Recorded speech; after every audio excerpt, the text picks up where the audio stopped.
Hello and welcome to Cappin at the Spa, the Breeders' Cup edition. And we're recording live here from Colts Neck, New Jersey, horse country, 5 minutes from Monmouth Park. And we have a great crowd here. Say hello, everybody. Since we can't be there in person, we're here having a great time and having a great weekend. We got some exciting races tomorrow. We're going to have several guests. We're going to have 4 or 5 guys picking their number one selection in the Breeders' Cup. And we have Exact the Box Bobby with us. How are you? I'm doing good. Excited for a big Breeders' Cup Saturday. All right. How'd you do today? Pretty good. Pretty right, good. excellent. Good start to the hear weekend. that. I like that. I didn't do so great. But, what are you going to do? Anyhow, what we're going to do is we're going to give a couple of quick selections in the undercard, and then we're going to get right to the Breeders' Cup races. So, in race 2, if you want to get a little head start before the Breeders' Cup, we'll give you 30 seconds on the Lafayette Stakes, 150,000, 7 furlongs. I like absolutely Aiden. 10-1 on the morning line. Wesley Halsey. This horse loves to win. 7 for 14 lifetime. 5 for 10 on the dirt.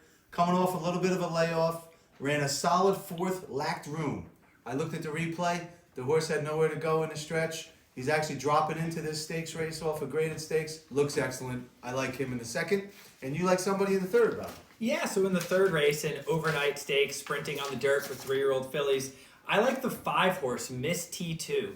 This horse is the speed of the race, ran a really strong race last out at Churchill, cutting back to a sprint, has the best last out buyer in the field, so I think she's going to be able to jump out to the front, be the speed of the speed, hold everybody off. I also think the 6, Fair Maiden, is in with a solid chance, also coming off a very strong allowance race at Churchill. So for me, I'm going to play the 5 to win in a 5-6 box in the third on the undercard. All right, excellent. Now we're going to get to the Breeders' Cup. The meat. And let's go get them, folks. I'm going to go first here. Race 5, the Breeders' Cup Sprint. A big time, 14-horse field. A lot of possibilities here. A lot of horses that can win.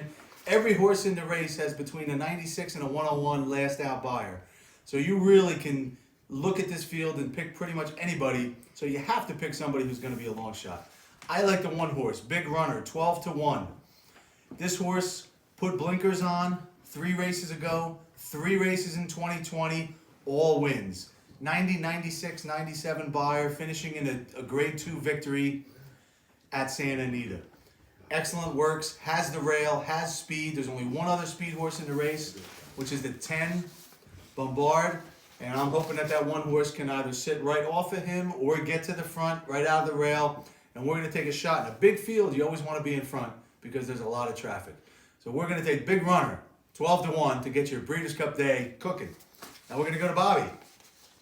Thanks, Geese. So in the 6th race, the Breeders' Cup Dirt Mile. Pretty interesting race, pretty weak rendition of the Dirt Mile relative to some previous years. I'm against most of the favorites in here. The morning line favorite in here is the number 10 horse, Complexity. This horse has never been successful around 2 turns, and his only race that is much faster than the rest of the field and is sort of stamping him as the favorite here was only a 4-horse race last out at Belmont. So I don't think he's that strong of a favorite. The next choice, the 5, Knicks Go. This horse has run 2 really strong races, jumping out to an early lead this year, but that was against Allowance Company. He's taking a big step up here. Art Collector, never been against older horses, coming off a tough race in the Preakness.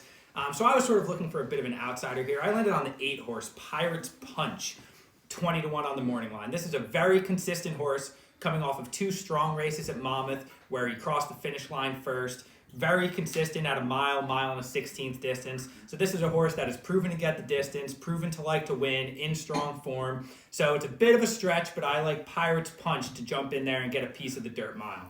Now, is that just because we're here next to Monmouth Park here? You're picking a Monmouth Park? Had to give a bit of an edge to the local. Had to give a little edge to it. I got no problem with that. All right. Thanks for coming out. You got it. Now get out. All right.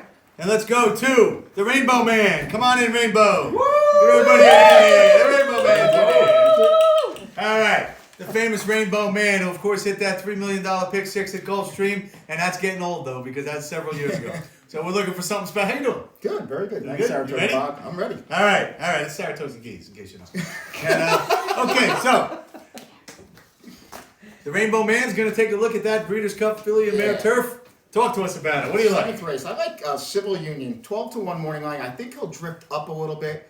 He's won 4 races in a row, improving Buyers 7 straight races. He has the best breeder rating in the field at the distance. Comes off a grade 1 win last time out. And the other thing I like is non-favorite in all 4 of those straight wins. I always like that angle, 2-1, 3-1, 4-1. So he certainly wasn't a choice, but he came through and won all 4 of those races. So I'm going with Civil Union, 12-1. I think you might catch him around 15, 16-1. Oh, that'd be fabulous. You think there's going to be a nice speed, little speed? I maybe do. with Me, Mary? Mary, and Russian Fall. Yeah, Russian and I Fall. think he sits off it. He's got to improve. He's got to jump, but he has been jumping up. Like I said, 7 races in a row. So.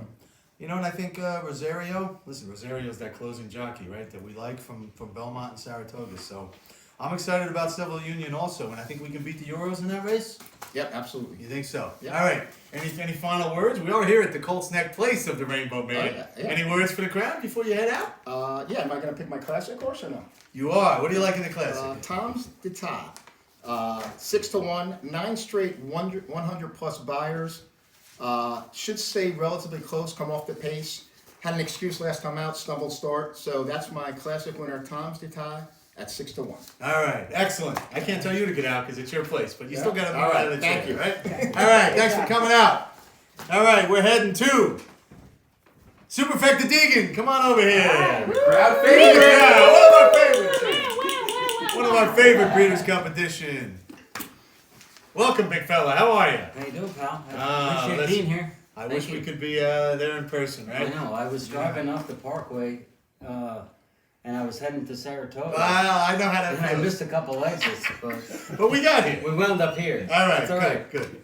We're here. There's beer here. Everybody's That's excited, it. and we're looking at the Breeders' Cup Sprint, Grade 1, 6 furlongs. You're on, big fella. Yeah, race 8, the sprint. I'm going with Frank's Rocket. Now, first of all, this horse owes me nothing. This horse has done all that I could ask for. A tremendous horse. The horse has a lot of heart. This is not a stacked field in this sprint this year. It's a filly against the boys. Let's remember that. I get it. It's a filly against the boys. Connections, they figure they got a better shot here than against the Gamin and Sarageni Empress field in the filly and mare turf. But this horse is a tremendous value. I hope we can get this horse at 8-1, right to the front, and we're gonna bring it home. We're going to bring it home with Frank's Paquette. How There about it the is. Classic? The classic, again, I gotta go with my pal, the Rainbow Man, on Tom's Deta. You know, he's got ability to close, ability to stay close to the pace. He had an excuse last race. He's got Joel Rosario, and signed me up for that. All right. Thanks for coming out, Superfecta. Thank you, sir. Great to have you here. All right, and while we're bringing in Daily Double Dan, as we mentioned, thanks, you. Welcome, Daily Double Dan. Great to have you here. And before you begin, I just want to mention that Exacta Box Bobby also liked Tom's the Tot. So apparently there's a bit of a streak going here. I neglected to ask him. That's my mistake. Welcome. Thank you for having me. How are you today? Doing well. Enjoying the beverages here in Colts Neck? Absolutely. All Enjoying right. the environment. Glad to hear. Beautiful. Saw some deer out there today. Good nature vibes. I'm always for that. All right. Any type of beer, reviews or anything? Just been moving it around, doing some vodka, and I do it all. All right, golly. You're very, very versatile. Turf, So dirt, I've been short, told. long, everything, right? All right. Before we go to Danny for his selection, I'm going to give you just a quick thought on the mile. On the mile, Breeders' Cup mile, I'm looking at factor this at 8-1, the 13 horse. So keep that in mind. Not my top selection, but Brad Cox is on fire. He won 2 today, and we're going to look for him to run big from the outside post. And now we're going to go to Danny for his big time selection. All right, we're looking at the 11th race here, the Breeders' Cup Turf. So first off, I'm not normally one to bet the European horses, but this one really caught my eye here. And that's the number 6, Lord North, 8-1 here. First thing that I love is off of Rainbow Man skills here. We like to look for improving buyers, something we like here. I see 7 straight races of this Lord North improving buyers, coming off 3 straight wins at one point, going on to the middle of 2020 here, running the top buyer in the entire field.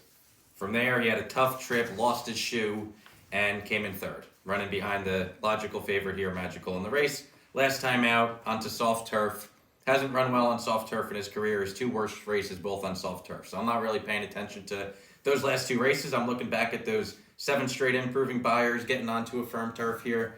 I like that he doesn't normally sit in dead last. He likes to be a little bit forwardly placed and close from there, stretching out a little bit from mile and a quarter to a mile and a half. So I think that'll help him be even a little bit more forwardly placed. And I do have a nice bet going over with him today. I did play a day 1 to day 2 daily double, and we hit on that 30-1 shot. So if Lord North comes in, lined up for about a $2,000 hit. So that's what I'm hoping for here. Oh my goodness! So you're gonna be buying? If he wins, absolutely. And I'm gonna be That's a little more reason to root for Lord North. How about that? pairing him with the 7 at 8-1 and Channel Maker at 5-1. I don't see a ton of pace here, which is why I like Lord North being a little bit up close, but I'm pairing him with the 2 of them. Channel Maker has been one of my favorite horses this year. Won on him the last 2 times, so I'm looking at the 6-9 exacta, and I'm hoping for Lord North to be on top. All right, excellent.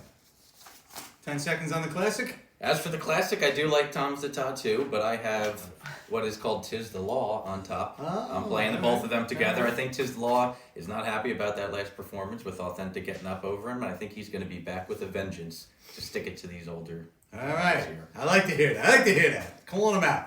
All right, my quick thought on the classic. I think Improbable is going to be very tough.